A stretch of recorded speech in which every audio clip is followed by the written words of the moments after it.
దేవుని ప్రశస్త నామానికి మహిమ కలుగును గాక. మన ప్రభువు ప్రియరక్షకుడైన యేసు ప్రభులు వారు మనలను మన కుటుంబాలను ప్రేమించి గడిచిన నెలంతా సంరక్షించి ఈ నూతన మాసంలోనికి అలాగే సంపూర్ణ రాత్రి ప్రార్థనలోనికి మనందరినీ నడిపించి ఆయన సన్నిధిలో గడిపి ఆయన వాక్యాన్ని ధ్యానించే భాగ్యాన్ని మనకి ఇచ్చినందుకే మొదటిగా తండ్రి అయిన దేవుని కృతజ్ఞతాస్తుతులు చెల్లిస్తున్నాడు. ఆయన ఆత్మతో సత్యంతో ఆరాధించడానికి కూడి వచ్చిన మీ అందరికీ ప్రభుపేట వందనాలు. అందరికీ వందనాలు. దేవుడు మిమ్మల్ని మీ కుటుంబాలను మెండుగా దీవించి ఆశీర్వదించును గాక. ఈ దినముకి ఏర్పరచబడిన లేఖన భాగాన్ని మనం చదువుగా విన్నాం. లూకా సువార్త 22వ అధ్యాయం 61, 62 వచనాలను ఈ దినము ఏర్పరచబడిన లేఖనముగా మనం చదివాం. ఈ లేఖన భాగంలో మనము లెంట్ ధ్యానాలలో లేకపోతే యేసు ప్రభు వారి శిలువ సమయంలో పేతురు యేసు ప్రభు వారిని తెలియదు అని 3 సార్లు బొక్కిన సందర్భాన్ని మనం ధ్యానం చేస్తూ ఉంటాం. ఆ భాగంలోనే చివరిగా యేసు ప్రభు వారిని ముమ్మారు తెలియదని బొంకిన తర్వాత కోడి కూయగానే పేతురు యేసు ప్రభు వారిని చూడగా యేసు ప్రభు వారు పేతురుని చూసినప్పుడు పేతురుకి యేసు ప్రభు వారు చెప్పిన మాటలు జ్ఞాపకం వస్తాయి. అవేంటి అని అంటే చూడండి, 61వ వచనంలో, అప్పుడు ప్రభువు తిరిగి పేతురు వైపు చూచెను. గనుక పేతురు, నేడు కోడి కూయక మునుపు నీవు ముమ్మారు నన్ను ఎరుగనందువని ప్రభువు తనతో చెప్పిన మాట జ్ఞాపకము చేసుకొని వెలుపలికి పోయి సంతాపపడి ఏడ్చెను. గమనించండి ప్రభునందు ప్రియమైన స్నేహితులారా, ఈ దినము ఈ 2 వచనాల నుంచి లేదా పేతురు జీవితంలో జరిగిన ఈ చివరి ఘట్టం అనగా యేసు ప్రభువుని మరణానికి అప్పగించేటప్పుడు జరిగిన ఈ సంఘటనలో మనము నేర్చుకోవలసిన పాఠము ఏంటి అని అంటే, మానవ జీవితాల్లో చాలాసార్లు సంతోషం కలుగుతుంది, కొన్నిసార్లు దుఃఖం కలుగుతుంది. కొన్నిసార్లు ఉత్సాహంగా ఉంటాం, కొన్నిసార్లు నిరుత్సాహంగా ఉంటాం. అలాగే ఏడ్పు అనేది మానవ జీవితాల్లో సర్వసాధారణమైనది. అయితే ఏడ్పు చాలాసార్లు మనము అసహించుకుంటాం, ఏడ్పుని మనము వద్దనుకుంటాం. అయితే వాస్తవానికి సంతోషించడానికే మానవుడు ఇష్టపడతాడు, సంతోషంగా జీవించాలనే కోరుకుంటాడు. అందుకనే మనం ఏం చేస్తామంటే నవ్వటానికి 10 మందితో కలిసి నవ్వుతాం, ఏడ్చేటప్పుడు ఎవరికి కనపడకుండా ఏడుస్తాం. అవునా? నవ్వటానికి 10 మందితో కలవటానికి ఇష్టపడతాం, ఏడవటానికి మాత్రం ఎవరూ లేకుండా ఒంటరిగా బాధపడటానికి ప్రయత్నం చేస్తాం. అయితే మనం గమనించవలసిన విషయం ఏంటంటే, దేవుని వాక్యం అంటుంది కొన్నిసార్లు నవ్వుట కంటే ఏడ్చుటే గొప్పది, సంతోషము కంటే దుఃఖించుటే మేలు. కనుక ఆ సంతోషమును కంటే దుఃఖాన్ని కొన్నిసార్లు మనం అనుభవించటం మనకి మేలే. ఏడవటం అనేది కొన్నిసార్లు మన జీవితాల్లో గొప్ప మార్పుని తీసుకొస్తుంది. కనుక పేతురు జీవితంలో జరిగిన ఈ సంఘటన మన జీవితాలకు ఒక మంచి ఆత్మీయ పాఠాన్ని నేర్పిస్తుంది. అందుకే మీరు గమనిస్తే పేతురు ఎప్పుడైతే యేసు ప్రభువుని తెలియదు అని బొక్కిన తర్వాత పేతురు చేసిన పని ఏంటి అని అంటే 62వ వచనంలో, వెలుపలికి పోయి సంతాపపడి ఏడ్చెను. మీరు గమనించండి, పేతురు అక్కడ మనుషులు ఉన్నారని గ్రహించి అక్కడ ఏడిస్తే బాగోదేమో, లేకపోతే ఏడిస్తే తనను కూడా అనుమానిస్తారేమో అనే ఆలోచనతో బయటికి వెళ్ళిపోయాడు. ఒంటరిగా ఒక్కడే బయటికి వెళ్ళిపోయి సంతాపపడి ఏడ్చినట్లుగా మనం చూస్తాం. అయితే మనం గమనించవలసిన విషయం ఏంటంటే, నేర్చుకోవలసిన పాఠం ఏంటంటే, కొన్నిసార్లు మనము దుఃఖిస్తూ లేకపోతే ఏడ్చి మన జీవితాలను ఆత్మీయంగా బలపరుచుకునే ప్రయత్నం అనేది మనము చేయాలి విశ్వాసిగా. ఎందుకనంటే ఎప్పుడైతే పేతురు యేసు ప్రభువారు చెప్పిన మాటను బట్టి తాను తప్పు చేశాడని, పాపం చేశాడని ఎరిగి ఉన్నాడో, గ్రహించాడో, వెంటనే పేతురు చేసిన పని ఏంటి అనంటే ఏడవటమే. వెంటనే పేతురు చేసిన పని ఏడ్చెను. అందుకనే ఇక్కడ నేర్చుకోవాల్సిన పాఠం, మొట్టమొదటి పాఠం ఏంటి అనంటే, మనము మన పాపములను ఎంత త్వరగా గ్రహించి పశ్చాత్తాపడి దుఃఖించి దేవుని ఎదుటకు వస్తామో అంత త్వరగా మనకు క్షమాపణ దొరుకుతుంది. పేతురు మీరు చూడండి, అక్కడ మూడవసారి ఎప్పుడైతే పేతురు బొంకాడో వెంటనే కోడి కూసింది. ఆ వెంటనే పేతురు యేసు ప్రభువారి వైపు చూశాడు, యేసు ప్రభువారు పేతురుని చూశాడు. వెంటనే యేసు ప్రభువారు చూడగానే పేతురుకి జ్ఞాపకం వచ్చింది ఏంటంటే తను చేసిన పాపం. అనగా యేసు ప్రభువారు పేతురు ఏమైతే చేయబోతున్నాడో ఆ మాట చెప్పారు. నేడు కోడి కూయక మునుపు ముమ్మారు నీవు నన్ను ఎరుగునందు అని చెప్పాను. ఆ మాట వెంటనే జ్ఞాపకం వచ్చింది. రాగానే పేతురికి ఏమర్థమైందంటే నేను తప్పు చేశాను, నేను ప్రభువుకు వ్యతిరేకంగా పాపం చేశాను, నేను దేవుని మాటను తిరస్కరించాను, నా ఇష్టాన్ని బట్టి అనగా ఇహలోక సంబంధమైన జీవితాన్ని బట్టో, బ్రతుకు కోసమో, బ్రతకడం కోసమో, తన శరీరాన్ని అనగా తన ప్రాణాన్ని కాపాడుకోవడం కోసమో ప్రభువుకు వ్యతిరేకంగా నేను పాపం చేశాను అన్న సత్యాన్ని పేతురు ఎప్పుడైతే గ్రహించాడో వెంటనే అక్కడ చూడండి, వెలుపలికి పోయి సంతాపపడి ఏడ్చినట్లుగా మనం చూస్తాం.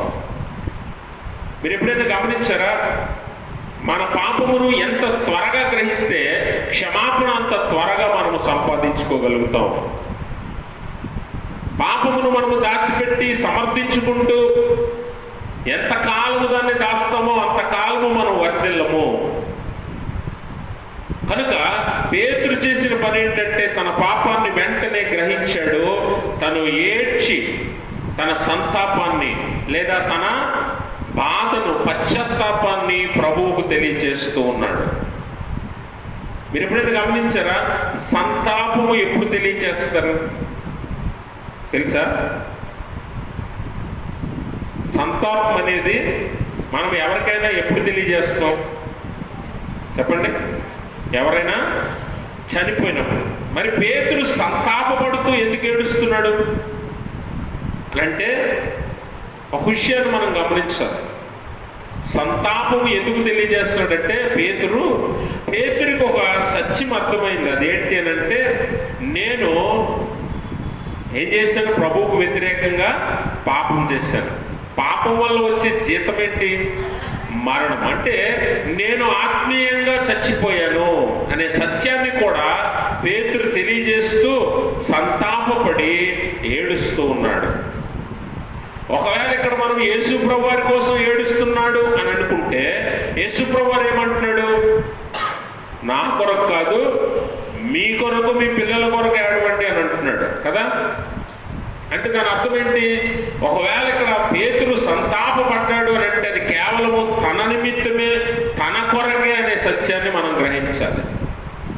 అందుకనే పేతురు ఆత్మీయంగా చనిపోయాడు అన్న సత్యాన్ని తను ఈ లేఖనములో సంతాపపడుట ద్వారా మనకి తెలియజేస్తున్నాడు. అంటే చాలాసార్లు మనం కూడా, అందుకే అపోస్తలుడైన పౌలు అంటుంటాడు, మనము చచ్చిన వారమై ఉండగా క్రీస్తు మన కొరకు యుక్త కాలమున చనిపోయాడు. మనము చచ్చిన వారమై ఎందుకున్నాము? శారీరకంగా చావుట కాదు, ఆత్మీయంగా పాప విషయంలో మనం చనిపోయిన వారమై ఉన్నాము. అలాంటి మనము మరణాన్ని జీతముగా పొందవలసిన మనము బ్రతకాలంటే యేసుప్రభు వారు చనిపోవాలి కనుక ఆయన మన కొరకు చనిపోయాడు. అందును బట్టి మనము బ్రతకడానికి అవకాశం ఏర్పడింది. అందుకనే పేతురు బాధ, దుఃఖము, వేదన, ఏడుపు దేనికోసం అంటే నేను ఆత్మీయంగా చనిపోయాను, పాపము చేసి ప్రభువుకు వ్యతిరేకంగా పాపము చేసి నేను చనిపోయాను అని సంతాపపడుతూ ఏడవటం మొదలు పెట్టాడు. కనుక గమనించాలి, మనం ఎప్పుడైతే దేవుని నిమిత్తము లేదా మన పాప విషయము నిమిత్తము, మన పాత జీవితము నిమిత్తము, మనము చేసిన అపరాధముల నిమిత్తము పశ్చాత్తాపంతో ఎప్పుడైతే మనం ఏడుస్తామో అది ఆశీర్వాదకరమైన దుఃఖము, అది మేలు కలిగించే దుఃఖము. అందుకనే దేవుని వాక్యం అంటుంది, దైవ చిత్తానుసారమైన దుఃఖము రక్షణార్థమైన మారు మనసు కలుగు చేస్తుంది. అంటే దుఃఖపడటానంటే ఏడవటము ఇహలోక సంబంధమైన ఏడ్పు కాదు, కానీ దేవుని సంబంధమైన దుఃఖమట రక్షణార్థమైన మారు మనసు కలుగు చేస్తుంది. అందుకనే పేతురు వెంటనే తన పాపాన్ని గ్రహించి తన పాపము నిమిత్తము పశ్చాత్తాపముతో బయటకు వెళ్ళి సంతాపపడి ఏడ్చుటను బట్టి తాను మరలా రక్షించబడ్డాడు, మరలా లేవనెత్తబడ్డాడు. ఏ స్థలంలో నుంచి లేదా ఏ స్థితిలో నుంచి అయితే పడిపోయాడో మళ్ళీ లేపాడు దేవుడు. ఆ స్థితిలోనే ఉంచి బలమైన సేవకునిగా, సాధనముగా దేవుడు వాడుకున్నాడు. కనుక విశ్వాస జీవితంలో మనము నేర్చుకోవాల్సిన పాఠం ఏంటి అని అంటే, ఖచ్చితంగా మన పాపములన్నింటినీ కూడా మనము వెంటనే గ్రహించగలగాలి. నేను చేసింది తప్పే అయినప్పటికీ తప్పు కాదు అని మనం సమర్థించుకుంటూ దానిని కప్పిపుస్తూ దానిని దాచిపెడుతూ ఎంతకాలం అయితే ముందుకెళ్తామో అంతకాలము క్షమాపణ మనకి దొరకదు. కనుక మనము నేర్చుకోవాల్సిన మొట్టమొదటి పాఠం ఏంటంటే, నీ తప్పులను వెంటనే నువ్వు గ్రహించాలి. వెంటనే నువ్వు గ్రహించి దాని నిమిత్తము పశ్చాత్తాపడితే ఖచ్చితంగా దేవుడు నీకు క్షమాపణ దయచేస్తాడు అన్న విషయాన్ని మనం గమనించాలి. మన పాపముల క్షమాపణ నిమిత్తము మనము ఏడవాలి. కొన్నిసార్లు మనము పాప క్షమాపణ పొందటానికి దేవుని సన్నిధికి వచ్చినప్పుడు దేవుని ఎదుట మనము దుఃఖించి లేదా కన్నీరు కార్చి ప్రార్థన చేయటను బట్టి దేవుడు మన పాపములను తీసివేస్తాడు అని మనము గ్రహించాలి. ఎందుకనంటే వాస్తవానికి చాలాసార్లు మనము దేవుని సన్నిధిలో దుఃఖపడేది, బాధపడేది, కన్నీరు కార్చేది ఎందు నిమిత్తము అని అంటే, మనకు రావాల్సిందేదో రాలేదని, కావాల్సిందేదో దక్కలేదని, పొందాల్సిందేదో పొందలేకపోయామని ఏడుస్తాం చాలాసార్లు మనం. ఇది లోక సంబంధమైన దుఃఖం. ఈ లోక సంబంధమైన దుఃఖం ఎప్పుడు కూడా నిరాశను మిగులుస్తుంది. ఎందుకనంటే దేవుడు మనకేదో ఇవ్వలేదని, దేవుడు మనకేదో ఇస్తాడని, దేవుడు మనకేదో కలుగజేస్తాడనో ఆశతో మనము దుఃఖించినప్పుడు అది ఏదో ఒక రోజు మనకు నిరాశనే మిగులుస్తుంది. ఎందుకనంటే దేవుడు నీకు ఏది ఇవ్వాలో దేవుడికి తెలుసు కదా. నీకు ఏది మేలో, నీకు ఏది ఇవ్వాలో దేవుడికి తెలుసు. కనుక ఒకవేళ నీకు ఏదైనా ఇవ్వలేదు అని అంటే అది నీకు మేలు కాదన్న సత్యాన్ని నువ్వు గ్రహించక, నేను ఇది కోరుకున్నాను దేవుడు నాకు ఇది ఇవ్వలేదు, నేను ఇది అడిగాను దేవుడు ఇంకా నాకు చేయలేదు అని దుఃఖపడుతూ బాధపడుతూ ఉంటాం చాలాసార్లు. కానీ అది నీకు మంచిది కాదన్న సత్యాన్ని మనం మర్చిపోతాం. అందుకనే దేవుని వాక్యంలో పౌలు అంటున్నాడు కదా, దైవ చిత్తానుసారమైన దుఃఖము రక్షణార్థమైన మారు మనస్సును, మేలు కలుగజేసే మనస్సును కలుగజేస్తుంది. కనుక దైవ చిత్తానుసారమైన దుఃఖం ఏ రోజైనా విశ్వాసిగా, దేవుని బిడ్డగా, దేవుని కుటుంబముగా, దేవుని సంఘముగా మీరు ఏ రోజైనా దైవ చిత్తానుసారమైన దుఃఖాన్ని పొందారా? అయ్యో, నేను ఆదివారము ఆలయానికి వెళ్ళలేకపోతున్నానే, ఆరాధనలో కూర్చోలేకపోతున్నానే, సమయానికి వెళ్ళలేకపోతున్నానే, దేవుని పాటల ద్వారా ఆరాధన ద్వారా స్తుతించలేకపోతున్నానే, దేవుని పరిచర్యలో పాలుగుంపులు పొందలేకపోతున్నానే, ప్రార్థన చేయలేకపోతున్నానే, వాక్యం చదవలేకపోతున్నానని ఎప్పుడైనా దుఃఖించారా? ఎంతసేపు నీ కొరకు, నీ కుటుంబం కొరకు, నీ పిల్లల కొరకు దుఃఖపడతావు, ప్రార్థన చేస్తావు. నాకు ఇది కావాలి, అది కావాలని దేవుడిని అడిగి అది దక్కకపోతే దాని కొరకు ఏడుస్తావు. కానీ నీ పని నేను చేయలేకపోతున్నానని, నీ కొరకు నేను ఉపయోగపడలేకపోతున్నానని, నీ సన్నిధిలో గడపలేకపోతున్నానని, ఈ వాక్యాన్ని సరిగా ధ్యానించలేకపోతున్నానని ఏ రోజైనా దుఃఖపడ్డావా? రెండింటికి చాలా వ్యత్యాసం ఉంది. కాబట్టి లోక సంబంధమైన విషయాల కొరకు సర్వమానవుడు అనగా సర్వమానవాళి కూడా దుఃఖపడతాడు. ఉద్యోగం దొరకలేదని ఒకడు, వివాహం అవ్వలేదని ఇంకొకడు, పిల్లలు లేరని ఇంకొకడు, ఇలా అనేక రకాలుగా బాధపడతాం. కానీ దేవుడు నీకు ఏది ఇవ్వాలో అది సమయానికి ఇస్తాడు. ఒకవేళ ఇవ్వలేదు అంటే అది దేవుని చిత్తము కాదు అన్న విషయాన్ని నువ్వు గుర్తుపెట్టుకో. అందునిమిత్తమే దైవ చిత్తానుసారమైన దుఃఖమే మనకు మేలు కలుగజేస్తుంది. కనుక మన పాపములు క్షమాపణ నిమిత్తము మనం ఎప్పుడైతే దుఃఖపడతామో అప్పుడు మనల్ని బట్టి దేవుడు సంతోషిస్తాడు.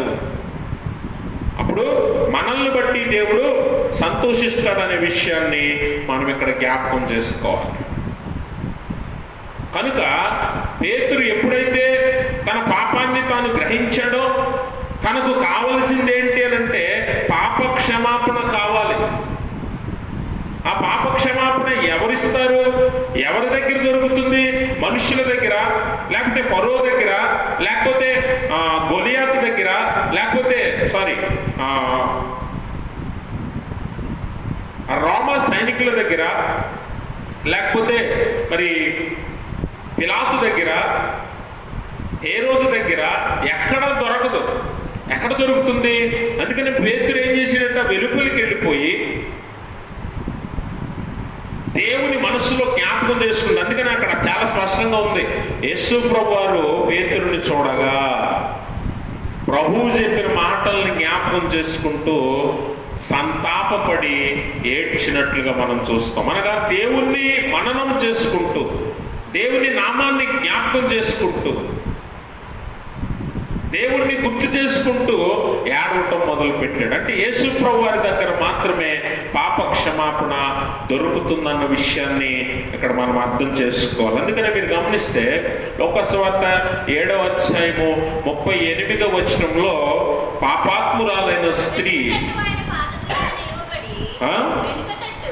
వెనుకతట్టు ఆయన పాదముల యొద్ద నిలువబడి ఏడ్చుచు కన్నీళ్లతో ఆయన పాదములను తడిపి తన తల వెంట్రుకలతో తుడిచి ఆయన పాదములను ముద్దు పెట్టుకుని ఆ అత్తరు వాటికి పూసెను. గమనించాలి, ఈ పాపాత్మురాలైన స్త్రీ ఏం కోరుకుంది? పాప క్షమాపణే కోరుకుంది. పాపాత్మురాలైన స్త్రీకి ఇప్పుడు యేసు ప్రభు వారు ఆశీర్వాదాలు కాదు, లేకపోతే పాపాత్మురాలైన స్త్రీకి హలోక సంబంధమైన దీవెనలు కాదు కావాల్సింది. ఏం కావాలట? ఆమె పాపాలు క్షమించబడాలనే ఆశతో ఆమె దేవుని యొద్దకు వెళ్ళి ఆయన వెనుక తట్టు నిలవబడి ఆయన పాదములను కన్నీటితో తడుపుతూ తల వెంట్రుకలతో వాటిని తుడుస్తూ ఆయన పాదములకు అత్తరు పూసినట్లుగా మనం చూస్తున్నాం. అంటే ఒక విశ్వాసిగా నువ్వు కోరుకోవలసింది, లేకపోతే దేని నిమిత్తం నువ్వు ఏడవాలి అని అంటే నీ పాపములను కడుక్కోవటానికి నువ్వు ఏడవాలి. కాబట్టి ఈ పాపాత్మురాలైన స్త్రీ దేవుని యొద్దకు వెళ్ళిందే ఎందుకట? పాప క్షమాపణ నిమిత్తమే.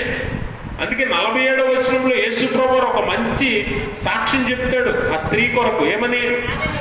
ఆమె విస్తారముగా ప్రేమించిన కనుక ఆమె విస్తారమైన పాపములు క్షమించబడి ఉన్నవని. అంటే మన పాపాలన్నీ కడగబడాలంటే, మనం చేసిన దోషాలు తప్పిదాలు తీసివేయబడాలేనంటే నువ్వేం చేయాలట? ఆయన యొద్దకు పాప క్షమాపణ నిమిత్తము వెళ్ళాలి, పశ్చాత్తాప హృదయముతోనూ వెళ్ళాలి, మారు మనస్సు పొంది దేవుని యొద్దకు రావాలి. దేవుని యొద్దకు రావడానికి మనము చాలా కారణాలు ఉంటాయి ప్రతి విశ్వాసికి. ఆయా కారణాలు బట్టి కొంతమంది విశ్వాసులు సంతోషాన్ని పొందితే, కొంతమంది విశ్వాసులు నిరాశతోనే దేవుని సన్నిధి నుండి వెనక్కి వెళతారు. ఎప్పుడైతే నువ్వు రక్షణార్థమైన మారు మనసు పొందినట్లుగా దైవ చిత్తానుసారమైన దుఃఖముతో వేదనతో దేవుని సన్నిధికి వస్తావో అట్టి వారు సంతోషముతో తిరిగి వెళతారు. లోక సంబంధమైన విషయాల కొరకు దేవుని సన్నిధికి వచ్చేవారు నిరాశతో తిరిగి వెనక్కి వెళతారు. కాబట్టి లోక సంబంధమైన విషయాల కొరకు నువ్వు దుఃఖించకూడదు. యేసుప్రభువారు అంటాడు కదా, రేపేం సంభవించడం మీరు ఎరుగరు కనుక రేపటిని గురించి మీరు చింతించొద్దు. రేపేం జరుగుతుందనో, రేపేం తింటాం, రేపేం తాగుతాం, రేపేం ధరించుకుంటామనో నువ్వు చింతించొద్దు అని అంటాడు. వాస్తవానికి మన చింత అంతా రేపటి గురించే, రేపేం సంభవిస్తుందనే ఆలోచన గురించే మన చింత, రేపేం కావాలో దాని గురించే మన చింత. వాస్తవానికి ఎక్కువ శాతం విశ్వాసులు దేవుని సన్నిధికి వచ్చేది కూడా అందుకే రేపేం జరగబోతో బాబా, రేపేం జరిగిపోతో అని భయంతో దేవుని సన్నిధికి వచ్చేవారే చాలా మంది. కానీ యథార్థ హృదయముతో, పశ్చాత్తాప హృదయముతో, పాప క్షమాపణ నిమిత్తము దేవుని సన్నిధికి వచ్చేవారు ఎంతమంది? అట్టివారే సంతోషంతో తిరిగి వెనక్కి వెళతారు. కనుక మొట్టమొదటిది నువ్వు నేర్చుకోవాల్సిన పాఠం ఏంటి అంటే, నీ పాపమును వెనువెంటనే గ్రహించాలి. ఎందుకనంటే మనము అనుదినము, అనుక్షణము లేదా ఏదో ఒక సమయంలో ఏదో రకంగా మనం పాపం చేస్తూ ఉంటాం. ఆ పాపములన్నింటినీ కూడా వెంటనే గ్రహించగలగాలి. వాటిని వెంటనే పశ్చాత్తాపంతో దేవుని సన్నిధిలో మనము పాప క్షమాపణ నిమిత్తము కన్నీటి ప్రార్థనతో మన పాపములను కడుక్కోవాలి. దేవుని సన్నిధికి వచ్చామంటే అట్టి హృదయంతోనే రావాలి, అట్టి హృదయంతోనే రావాలి. ఆమె వచ్చింది, అక్కడ విందు జరుగుతుంది. ఏం జరుగుతుంది అక్కడ? ఆమె వచ్చింది భోజనాల కోసమా? మనమైతే దేనికోసం వస్తాం? విందంటే విందు కోసమే వస్తాం, అవునా? విందంటే విందు కోసమే వస్తాం, పెళ్ళంటే పెళ్లి కోసమే వస్తాం. కానీ ఆమె వచ్చింది దేనికి? అక్కడ సందర్భం వేరు, అక్కడ జరుగుతుంది ఒక విందు. కానీ ఆమె ఒక్కతే విందు కోసం రాలా, ప్రభువు కోసం వచ్చింది. దేవునికి స్తోత్రం. మరి ఇలాగ సన్నిధికి, దేవుని సన్నిధికి, ఆలయానికి ఎంతమంది ప్రభువు కోసం వస్తున్నారు? ప్రభువు మీద మనస్సుతో ఎంతమంది వస్తున్నారు? పాప క్షమాపణ కావాలి అని ఎంతమంది వస్తున్నారు? నా పాపములను ఈరోజు నేను దేవుని ఎదుట ఒప్పుకొని కడుక్కొని సంతోషంతో పరిశుద్ధునిగా, పరిశుద్ధురాలిగా తిరిగి నేను ఇంటికి వెళ్ళాలని ఎంతమంది వస్తున్నారు? అందుకనే లోక సంబంధమైన దుఃఖంతో, లోక సంబంధమైన ఆలోచనలతో దేవుని దగ్గరికి వస్తే నీకు ఆదివారం ఆరాధనలో కనిపించదు. ఏదో కూర్చున్నాం ప్రార్థనలో తిరిగి వెళ్ళిపోతున్నాం అన్నట్టే ఉంటుంది.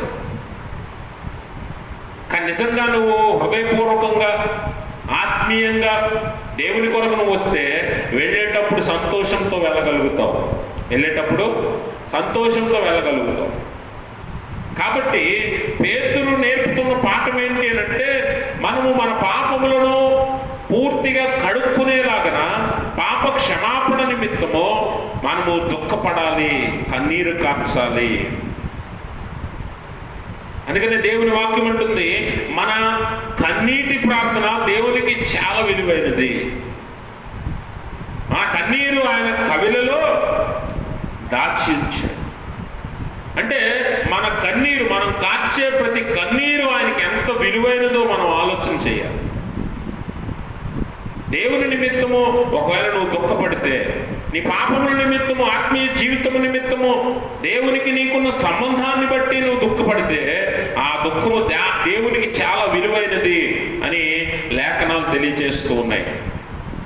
అందుకనే ఆమె పాదముల దగ్గర కూర్చొని ఆయన పాదములను ముద్దాడుతూ కన్నీటితో వాటిని తడుపుతున్నా కూడా యేసు ప్రభువారు ఆమెను అంగీకరిస్తున్నాడు. ఆమెకు అడ్డుగా ఎవరిని రానియలేదు ఆయన. ఆమె పనిని ఎవరు ఆపకుండా ఆయన చూశాడు. అందుకనే ఇస్కరియోతు యోధ ఆ అత్తరు చేస అమ్మి పేదల కిందకి లేదని అడ్డుపడితే యేసు ప్రభువు ఏం చెప్తున్నాడు? ఈమె నా భూస్థాపన నిమిత్తము ఇది చేసింది, దీని కొరకు ఆమెను దీనిని ఉంచుకొని అని అంటాడు. ఆమెకు ఎవరు అడ్డు రాకుండా ఆయన ఆపాడు. అంటే నువ్వు నీ హృదయమును దేవునికి ఇవ్వటానికి, నీ పాపాలను కడుక్కోవటానికి ఒకవేళ దేవుని సన్నిధికి వస్తే నీ మీద దేవుని దృష్టి ఉంటుంది, నీ మీద దేవుని దృష్టి ఉంటుంది. నిన్ను ప్రత్యేకంగా దేవుడు చూస్తాడు, నిన్ను ప్రేమిస్తాడు దేవుడు. నిన్ను ప్రత్యేకంగా దేవుడు ఎంచుతాడు అన్న విషయాన్ని మనము గమనించాలి. కనుక మనము ఈ లోక సంబంధమైన జీవితంలో యాంత్రిక జీవితాన్ని జీవిస్తూ ఆత్మీయ సంబంధమైన విషయాలను, ఆత్మీయ సంబంధమైన మేలులను మర్చిపోతూ, లోక సంబంధమైన విషయాల కొరకు దుఃఖపడుతూ, లోక సంబంధమైన విషయాల కొరకు కన్నీరు కారుస్తూ ఎంతో ప్రయాసపడుతున్నాం. కానీ వాస్తవానికి నువ్వు ఏడవలసింది, దుఃఖపడవలసింది దేని నిమిత్తమట? నీ ఆత్మీయ సంబంధమైన జీవితం కొరకు, నీ పాపముల కొరకు, పాప క్షమాపణ కొరకు, దేవుని చేత అంగీకరించబడటానికి నువ్వు ఏడవాలి. ఈ దుఃఖము నీకు మేలు కలుగు చేస్తుంది. ఈ దుఃఖము నీకు ఆశీర్వాదాన్ని తీసుకొస్తుంది. ఈ దుఃఖము నిన్ను దేవునికి దగ్గర చేస్తుంది. ఈ దుఃఖము నిన్ను దేవునికి ప్రత్యేకమైన వ్యక్తిగా నిలుపుతుంది అన్న విషయాన్ని మనం అర్థం చేసుకోవాలి. కనుక దేవుని వాక్యము ద్వారా, పేతురు జీవితము ద్వారా ఈరోజు మనం నేర్చుకోవాల్సిన పాఠం ఏంటి అని అంటే, మన పాపములను మనము గ్రహించగలగాలి, వాటిని వెంటనే దేవుని సన్నిధిలో అంగీకరించాలి. అలాగే పాప క్షమాపణ పొందు నిమిత్తము మనము దేవుని సన్నిధిలో కన్నీటి ప్రార్థన చెయ్యాలి. అలాగే క్షేమము కొరకు, రక్షణ కొరకు కూడా మనము కొన్నిసార్లు దేవునికి కన్నీటితో మొరపెట్టాలి. క్షేమము కొరకు, కాపుదల కొరకు, రక్షణ కొరకు కూడా మనము దేవుని సన్నిధిలో మొరపెట్టాలి. మీరు గమనిస్తే ఉత్తర పశ్చిత్ర భాగంగా చదువుకున్న 77వ సంకీర్తనలో ఒక మాటను మనం చదువుతాం. మొదటి వచనం చదవండి. నేను ఎలుగెత్తి దేవునికి మొరపెట్టుదును, ఆయనకు మనవి చేయుదును, దేవుడు నాకు చెవి యొక్కు వరకు.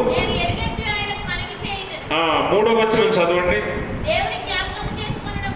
దేవుని జ్ఞాపకము చేసుకున్నప్పుడు నేను నిట్టూర్పు విడుచుచున్నాను.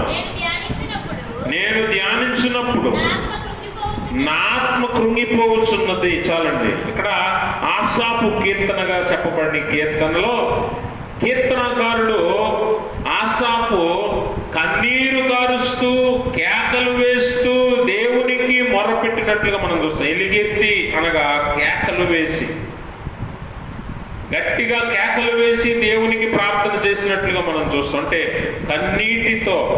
ఆ 10-11 వచనాల్లో కూడా మనం చూస్తే 77వ కీర్తన, మహోన్నతుని దక్షిణ హస్తము మార్పు నొందెన అనుకొనుటకు నాకు కలిగిన శ్రమయే కారణము. యెహోవా చేసిన కార్యములను, పూర్వము జరిగిన నీ ఆశ్చర్య కార్యములను నేను మనస్సునకు తెచ్చుకుందును. అనగా దేవుడు, చూడండి, పేతురు పూర్వము జరిగింది. ఏం జరిగింది పూర్వం అనంటే, నువ్వు నన్ను 3 సార్లు ఎరుగనందువు అని చెప్పి యేసుప్రభు జరిగిన సంగతి, యేసుప్రభు మాట్లాడిన సంగతిని పేతురు ఎలాగైతే మనస్సునకు తెచ్చుకున్నాడో అలా మనస్సునకు తెచ్చుకుని దేవుడు నీ జీవితంలో చేసిన మేలు, దేవుడు నీకు ఇచ్చిన ఆరోగ్యం, దేవుడు నీకు ఇచ్చిన ఐశ్వర్యం, దేవుడు నీకు ఇచ్చిన కుటుంబం, దేవుడు నీకు ఇచ్చిన సమస్తాన్ని బట్టి పూర్వము దేవుడు నీకు చేసిన మేలులను మనస్సునకు తెచ్చుకుంటే, ఈరోజు నీ పాపమును బట్టి నువ్వు దేవుడి నుంచి తప్పించుకుంటూ, నీ పాపాలను దాచుకుంటూ, నీ పాపాలను సమర్థించుకుంటూ నువ్వు ఈరోజు తిరుగుతున్నావు కదా. అట్టి ఆ ఆలోచన, ఆ పాత కార్యాలను, దేవుని కార్యాలను జ్ఞాపకం చేసుకుంటే నీకు ఏడుపు వస్తుంది. అది దైవ చిత్తానుసారమైన దుఃఖం. కాబట్టి దేవుడు నిన్ను రక్షించాలి అన్నా, కాపుదల ఇవ్వాలి అన్నా, నువ్వు కొన్నిసార్లు దేవుని ఎదుట నీ పూర్వ జీవితాన్ని జ్ఞాపకం చేసుకుంటూ, దేవుడు నీకు చేసిన మేలులను జ్ఞాపకం చేసుకుంటూ నువ్వు దేవునికి ఎలుగెత్తి మొర్ర పెట్టాలి, దేవునికి కన్నీటి ప్రార్థన చెయ్యాలి అన్న విషయాన్ని మనం గమనించాలి. ఎందుకనంటే దేవుడు కాపుదల లేకపోతే, దేవుని రక్షణ లేకపోతే మనము ఈ లోకంలో మనలేము అన్న విషయాన్ని మనందరము ఎరిగే ఉన్నాం కదా. అందుకనే మనం నేర్చుకోవాల్సిన 3వ పాఠం ఏంటి అనంటే, దేవుడు మనల్ని రక్షిస్తూ కాపుదల, రక్షణ మనకు దయచేయాలంటే దేవుడు మనకు చేసిన మేలులను మనం జ్ఞాపకం చేసుకుంటూ ముందుకి వెళ్ళాలి. అందుకనే దుఃఖము అనేది లోక సంబంధమైన విషయాల్లో అయితే అది వ్యర్థమైనదే, పనికిరానిదే. కానీ దైవ చిత్తానుసారమైన దుఃఖము బైబిల్ గ్రంథం చెప్తుంది ఇది మేలైనదే. అందుకనే నవ్వుట కంటే కొన్నిసార్లు దుఃఖపడటే మంచిది. ఎందుకు తెలుసా? నవ్వేటప్పుడు ఏం కలుగుతాయి తెలుసా? ఎప్పుడైనా మనం నవ్వినప్పుడు చూడండి, సంతోషంతో నవ్వుతున్నాం అనుకుంటాం, కానీ లోపల అతిశయం ఉంటుంది, లోపల పొగరు, కొన్నిసార్లు పొగరు వస్తుంది నవ్వేటప్పుడు. అంటే సంతోషంగా నవ్వుతాం కనుక, ఆనందంలో నవ్వుతాం కనుక కొన్నిసార్లు అతిశయం కలగవచ్చు, లేదా కొన్నిసార్లు గర్వం రావచ్చు, కొన్నిసార్లు పొగరు కలగవచ్చు నవ్వుట వల్ల. అందుకే కొన్నిసార్లు నవ్వుట కంటే దుఃఖించుటే మంచిది. దుఃఖం వల్ల ఏమొస్తుందట? దుఃఖం వల్ల ఏమొస్తుంది తెలుసా? నీ స్థితి ఏంటో నీకు తెలుస్తుంది. దుఃఖం వల్ల నీ స్థితి ఏంటో, నీ బ్రతికేంటో నీకు అర్థమవుతుంది. దుఃఖం వల్ల కొన్నిసార్లు మారు మనసు వస్తుంది. దుఃఖం వల్ల కొన్నిసార్లు మన ప్రవర్తన మారుతుంది. దుఃఖం వల్ల కొన్నిసార్లు మన నిర్ణయాలు మారుతాయి. దుఃఖం వల్ల కొన్నిసార్లు మన ఆలోచనలు మారుతాయి. అందుకనే నవ్వుట కంటే ఏడ్చుట మేలు అని పరిశుద్ధ గ్రంథం చెప్తుంది. ఆత్మ సంబంధమైన విషయాల్లో నువ్వు దేవుని ఎదుట ఏడవటం అనేది చాలా చాలా మేలైనది అన్న విషయాన్ని మనం అర్థం చేసుకోవాలి. కనుక నవ్వుట కంటే కొన్నిసార్లు దుఃఖపడుటే, దేవుని సన్నిధిలో మన జీవితాన్ని బట్టో, మన పాపములను బట్టో, పాత జీవితాన్ని బట్టో మనం ఏడవటము చాలా మంచిది అన్న విషయాన్ని మనం అర్థం చేసుకోవాలి. కాబట్టి గమనించండి, దేవుని చేత మనం అంగీకరించబడాలంటే కూడా కన్నీటి ప్రార్థన చాలా అవసరము. ప్రార్థన అవసరం, కన్నీటి ప్రార్థన అవసరం, ఉపవాస ప్రార్థన అవసరం. ఇవన్నీ కూడా మనము ఆత్మ సంబంధముగా సిద్ధపడితేనే చేయగలం. నామకార్థ ఉపవాసాలు, నామకార్థ కన్నీటి ప్రార్థనలు, నామకార్థ ప్రార్థనలు మనం ఎన్ని చేసినా దేవుడు అంగీకరించడు, మనకు సంతృప్తి ఉండదు. దేవుడు నా ప్రార్థన ఆలకించాడు అనే ఆ సంతృప్తి నీలో ఉండదు ఎప్పటికీ నామకార్థంగా చేస్తే. అదే యథార్థంగా చేస్తే నీకు ప్రార్థన అయిపోయిన తర్వాత ఒక సంతృప్తి కలుగుతుంది. ప్రార్థన అయిపోయిన తర్వాత నీకు ఒక ఆనందం కలుగుతుంది. ప్రార్థన అయిపోయాక నీలో ఒక నూతన ఉత్సాహం కలుగుతుంది. నా దేవుడు నాతో ఉన్నాడు అనే ధైర్యం వస్తుంది. నా దేవుడు నాకు తోడై ఉన్నాడు, నా దేవుడు నా ప్రార్థన ఆలకించాడు, నా దేవుడు నేను అడిగినది ఇస్తాడు అనే నమ్మకము, ధైర్యము నీలో కలుగుతుంది. నామకార్థ ప్రార్థనకి యథార్థమైన ప్రార్థనకి అంత వ్యత్యాసం ఉంది. నామకార్థ ప్రార్థనలు ఎన్నోసార్లు మనం చేస్తూ ఉంటాం, అవన్నీ కూడా అంగీకరించబడవు అన్న విషయాన్ని మనం తెలుసుకోవాలి. దేవుడు అంగీకరించాలంటే యథార్థమైన హృదయంతో దేవుని సన్నిధిలోనికి రావాలి. లోకసువార్తలోనే 18వ అధ్యాయంలో పరిసయ్యుడు, సుంకరి ప్రార్థనలు చేస్తారు దేవాలయానికి వెళ్ళి కదా. 13వ వచనం చదవండి. అయితే సుంకరి దూరంగా నిలుచుండి ఆకాశం వైపు కన్నులెత్తుటకైనను ధైర్యము చాలక రొమ్ము కొట్టుకొనుచు, దేవా పాపినైన నన్ను కరుణింపుమని అడిగాను. చాలు, అతని కంటే ఇతను నీతిమంతుడిని ఎంచబడి. చూసారా, దేవాలయానికి వచ్చేటప్పుడు ఎలా రావాలట? ఎలా రావాలంటే కొంతమంది బైబిల్ కూడా చేత పట్టుకుంటారు కదా. 2 చేతులకి బైబిల్ ఎంత బరువైపోద్దంటే చాలా మందికి, ఒకవేళ బైబిల్ ఉంటే అక్కడి నుంచి ఇక్కడికి రాలేడు అన్నట్లుగా కొంతమంది వస్తారు. అంటే మనం గమనించాలి, దేవుని సన్నిధిలోకి వచ్చేటప్పుడు ఎలా రావాలట? పరిసయ్యుడు ఎలా వచ్చాడట? సుంకర్ ఎలా వచ్చాడట? పరిసయ్యుడు గర్వంతో వచ్చాడు, నాకేంట్లే అనుకున్నాడు. సమాజంలో నాకు మంచి ఉద్యోగం ఉంది, సమాజంలో నాకు మంచి స్థితి ఉంది, సమాజంలో నాకు ఆస్తిపాస్తులు ఉన్నాయి, పేరు ప్రఖ్యాతులు ఉన్నాయి, గౌరవ మర్యాదలు ఉన్నాయి, కాబట్టి నేను ఆలయానికి ఎలాగైనా వెళ్ళొచ్చు, దేవుని సన్నిధిలో ఎలాగైనా ఉండొచ్చు, దేవుని సన్నిధిలో ఎలాగైనా కూర్చోవచ్చు, అన్నట్లుగా పరిసయ్యుడు వచ్చాడు. పరిసయ్యుడు ప్రార్థన కూడా ఆ అతిశయంతో, గర్వంతో కూడిన ప్రార్థనగా కనిపిస్తుంది. చాలాసార్లు మనం కూడా పరిసయ్యుని ప్రార్థనలు చేస్తాం, పరిసయ్యుని జీవితాన్ని వెంబడిస్తాం, పరిసయ్యునిలాగా ప్రవర్తిస్తూ ఉంటాం. కానీ దేవుడు మెచ్చుకున్నది, నీతిమంతునిగా తీర్చింది ఎవరిని అంటే సుంకరిని అన్న విషయాన్ని మనం అర్థం చేసుకోవాలి. సుంకరి ఎలా వచ్చాడట? దేవుని సన్నిధిలోనికి రావటానికి అర్హత లేనటువంటి వాడిగా దూరం నించుని ఆకాశము తట్టు కన్నులెత్తుటకైనను ధైర్యము చాలక రొమ్ము కొట్టుకొనుచు అనగా ఏడుస్తూ కన్నీరు కారుస్తూ, దేవా నేనెవరిని? పాపినైన నన్ను క్షమించు అని ప్రార్థన చేస్తూ ఉన్నాడు. అంటే ఈ సుంకర ప్రార్థనలో అర్థం చేసుకోవాల్సింది ఏంటి అంటే, దేవుని సన్నిధికి వచ్చేటప్పుడు హృదయపూర్వకంగా సిద్ధపాటు కలిగి ఉండాలి. దేవుడెక్కడ, నువ్వెక్కడ అనే సత్యాన్ని తెలుసుకొని నువ్వు రావాలి. దేవుడు అత్యున్నతమైన సింహాసనం మీద ఆసీనుడు, నువ్వేమో అత్యల్పమైన వాడివి. కనుక నువ్వు ఆయన ఎదుట నిలవడానికి అర్హత లేనటువంటి వాడివి అనే సత్యాన్ని మనం ఎప్పుడైతే తెలుసుకుంటామో దేవుని సన్నిధిలోనికి వచ్చేటప్పుడు ఆ భయము, భక్తి, గౌరవము అన్నీ మనలో ఉంటాయి. అందుకే సుంకర్ అక్కడెక్కడో నిల్చున్నాడు. మనం అన్నిటికీ ముందుండాలని కోరుకుంటాం, అన్నిటిలో మొదట ఉండాలని కోరుకుంటాం. కానీ సుంకరి ప్రవర్తన, సుంకరి తన విధానం ఏంటి, సుంకరి యొక్క జీవితము ఎలాగుంది, ఎలాంటి మనస్తత్వం కలిగిన వాడంటే దేవుని ఎదుట ఉన్నప్పుడు నేను అల్పుడను, అత్యల్పుడను అని ఎక్కడో దూరంగా నిల్చున్నాడు.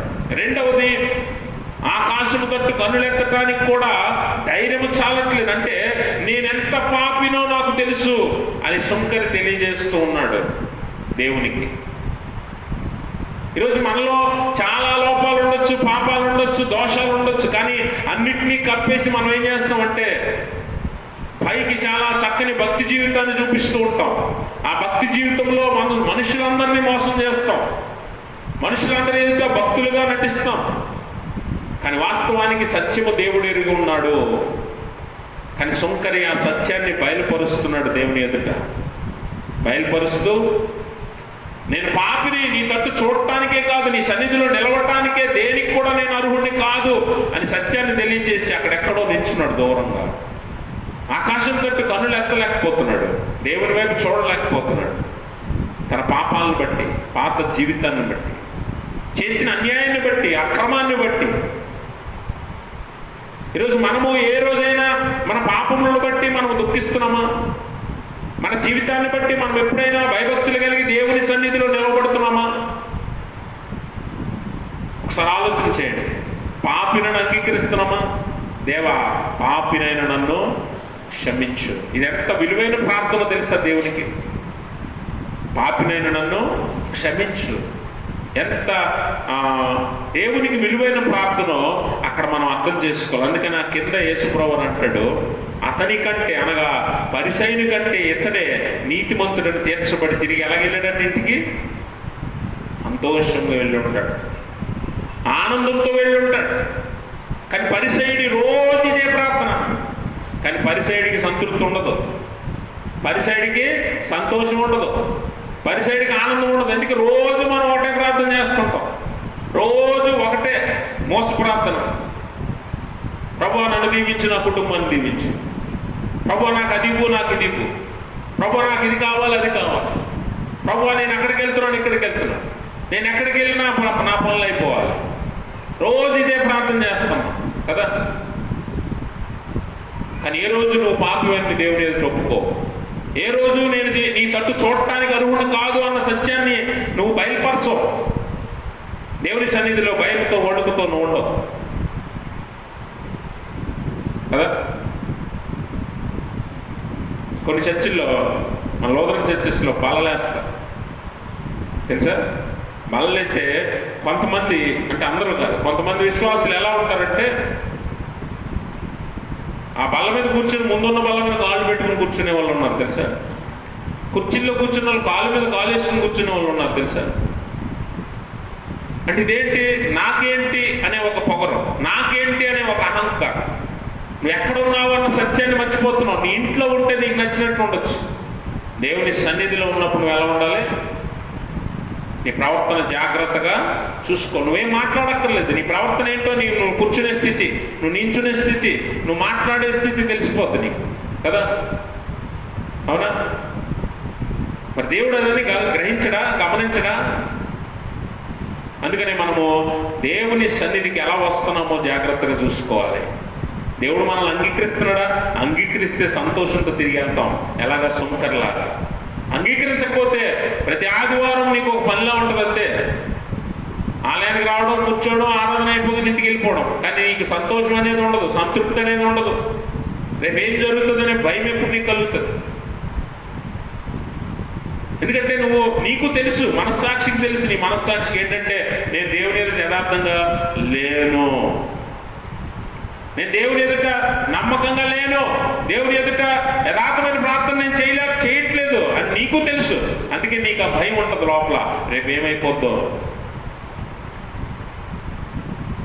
అందుకనే దేవుని సన్నిధికి వచ్చేటప్పుడు యథార్థంగా సుంకరి వలె రావాలన్న విషయాన్ని నువ్వు గ్రహించాలి. అలా వస్తే దేవుడు నిన్ను అంగీకరిస్తాడు. అందుకే కన్నీటి ప్రార్థన, పరిసైడ్ కన్నీరు కాచినట్లుగా, రొమ్ము కొట్టుకున్నట్లుగా ఎక్కడ లేదు. కానీ సుంకరి రొమ్ము కొట్టుకుంటున్నాడు, కన్నీరు కారుస్తున్నాడు, బాధపడుతున్నాడు, దుఃఖిస్తున్నాడు. దేవుని కన్నీరు ఖర్చు అది అంగీకారమైంది. కాబట్టి గమనించాలి ప్రభునందు ప్రియమైన స్నేహితులారా. చివరిగా మన జీవితం యథార్థంగా, అందుకని ఇందాక చెప్పాను, రేపటి గురించి నువ్వు దుఃఖపడకూడదు, రేపటి గురించి నువ్వు బాధపడకూడదు, సంతోషంగా నువ్వు ముందుకు వెళ్ళాలి అని అంటే దేవుని సన్నిధికి ఎలా రావాలో తెలుసా? కన్నీరు కారుస్తూ రావాలి. నీ హృదయాన్ని దేవునికి అప్పగించడానికి రావాలి. అందుకనే మన జీవితాలు చక్కని మార్గాల్లో నడిపించబడాలంటే, దేవుని నడిపింపు మనకు కావాలంటే ఏం చేయాలట? దేవుని సన్నిధికి మనము కన్నీరు కారుస్తూ రావాలట. దేవుని సన్నిధిలో మనము కన్నీరు కార్చి ప్రార్థన చేసి దేవునికి అంగీకారముగా మనం మారాలట. అలా మారితే దేవుడు మన ప్రార్థనను అంగీకరిస్తే ఖచ్చితంగా మన జీవితాలు చక్కని మార్గాల్లో నడిపించబడతాయట. సమృద్ధి కలిగిన స్థలాలలో మనల్ని దేవుడు నడిపిస్తాడు. అలా కాదనుకుంటే, ఈ రోజుకి బాగుంది కదా అనుకుంటే రేపు ఏం సంభవిస్తుందో నువ్వు ఊహించలేవు. రేపేం సంభవిస్తుందో నువ్వు ఊహించలేవు. భక్తిహీనుడు ఎలా మొలుస్తాడట? గడ్డి మొలిచినట్లుగా మొలిచి ఎదిగి ఫలిస్తాడు, కానీ ఉదయానికి వాడిపోతాడు. అలా కాదు, రేపేం సంభవించకూడదు, దేవుని కృపలో కాపుదల్లో మనం భద్రపరచబడాలి అని అంటే నువ్వు ఎలా ఉండాలట? ఆయన వద్దకు కన్నీటితో రావాలి. సంపూర్ణ రాత్రి ప్రార్థనలో ఏ ఉద్దేశంతో దేవుని సన్నిధిలో నువ్వు కూర్చుంటున్నావు? వచ్చిన నువ్వు దేవునికి నీ హృదయాన్ని అప్పగించి, నీ పాపములను గ్రహించి, పాప క్షమాపణ నిమిత్తము దేవుని ఎదుట నువ్వు కన్నీటి ప్రార్థన చేయగలిగితే, రెండవ సెషన్లో మనం ప్రార్థనలోకి వెళ్తాం. వెళ్ళేటప్పుడు నీ ప్రార్థనలు ఈరోజు నీ తీరు మార్చాలి నువ్వు. ఎందుకంటే రోజు మోస ప్రార్థనలాగా ఎప్పుడు ఒకే ప్రార్థన కాదు. నువ్వు వ్యక్తిగతంగా దేవుని సన్నిధిలో మోకరించి ప్రార్థించేటప్పుడు ఈసారి ఈ పద్ధతులను ప్రార్థన చేయి. సంతృప్తితో, సంతోషంతో తిరిగి నువ్వు ఇంటికి వెళ్ళడానికి దేవుడు కృపనిస్తాడు. సుంకరి వలె సంతోషంగా ఇంటికి వెళ్ళడానికి అవకాశం ఇస్తాడు. ఎందుకంటే దేవుని యొద్దకు వచ్చేటప్పుడు అలాగే రావాలి, వెళ్ళేటప్పుడు సంతోషంగా వెళ్ళాలి. ఇర్మియా గ్రంథము 31వ అధ్యాయంలో ఒక మాట చదువుదాం. ఇర్మియా గ్రంథము 31వ అధ్యాయము 9వ వచనం చదవండి. వారు ఏడ్చుచూ వచ్చెదరు, వారు నన్ను ప్రార్థించుచుండగా నేను వారిని నడిపించుదును. వారు తొట్టిల్లకుండా చక్కగా పోవు బాటను, నీళ్ల కాలువల యొద్ద వారిని నడిపించును. ఇశ్రాయేలులకు నేను తండ్రిని కానా? ఎఫ్రాయిము నా జ్యేష్ఠ కుమారుడు కాడా? చాలండి, చూసారా? ఇశ్రాయేలు గూర్చి, ఎఫ్రాయిము గూర్చి దేవుడు మాట్లాడుతుంటున్నాడు. వారు నా యొద్దకు వచ్చేటప్పుడు ఎలా వస్తారట? ఏడ్చుచూ వస్తారు. వారు నాకు ప్రార్థించుచుండగా నేను వారిని నడిపిస్తాను. ఎలా నడిపిస్తాను? నీళ్ల కాలువల యొద్ద, సమృద్ధి కలిగిన చోట, చక్కని మార్గాల్లో నేను వారిని నడిపిస్తాను. మంచి బాటలలో నేను వారిని నడిపిస్తాను. ప్రమాదము లేనటువంటి మార్గాల్లో నడిపిస్తాను, ఆపద లేనటువంటి, కీడు లేనటువంటి మార్గాల్లో నేను వారిని నడిపిస్తాను. కాబట్టి గమనించాలి, నేను వారికి తండ్రిని కానా, వారు నా కుమారుడు కారా అని దేవుడు అడుగుతున్నాడు. ఈరోజు మనము ఆయన బిడ్డలము కామా, ఆయన మనకు తండ్రి కాడా? ఆయన యొద్దకు మనం ఎలా రావాలట? ఏడ్చుచూ రావాలి, కన్నీటి ప్రార్థనతో దేవుని సన్నిధిలోనికి మనం రావాలి. అప్పుడు మన పక్షంగా దేవుడు ఉంటాడు, మనల్ని చక్కని మార్గాల్లో నడిపిస్తాడు, మేలుకరమైన మార్గాల్లోనికి మనల్ని నడిపిస్తాడు. అందుకని ఈరోజు పేతురు ఏడ్చుటను బట్టి మనం నేర్చుకోవాల్సింది ఏంటి అంటే, ఏడ్చుట దైవ చిత్తానుసారమైన దుఃఖము మనందరికీ మేలైనది. మన కొరకు, మన కుటుంబాల కొరకు, పిల్లల కొరకు కొన్నిసార్లు మనము కన్నీటి ప్రార్థనలు చెయ్యాలి. అలాగే దేవుని ఎదుట యథార్థమైన హృదయంతో మనము మన పాపములను గ్రహించి ఒప్పుకోవాలి. పేతురులాగా, పాపాత్మురాలైన స్త్రీలాగా, సుంకరి వలె ఎప్పుడైతే మన ప్రార్థనలు మనము దేవునికి యథార్థంగా చేస్తామో అప్పుడు మనల్ని దేవుడు అంగీకరిస్తాడు, మన కన్నీటిని విలువగా ఎంచుతాడు, మనల్ని ప్రత్యేకంగా చూస్తాడు, మనల్ని ఎలా నడిపించాలో అలాగా ఆయన నడిపిస్తాడు. అందుకే నవ్వుట కంటే ఏడ్చుట మేలు. సంతోషించుట కంటే కొన్నిసార్లు దుఃఖపడు వారితో కలిసి ఉండుట మేలు.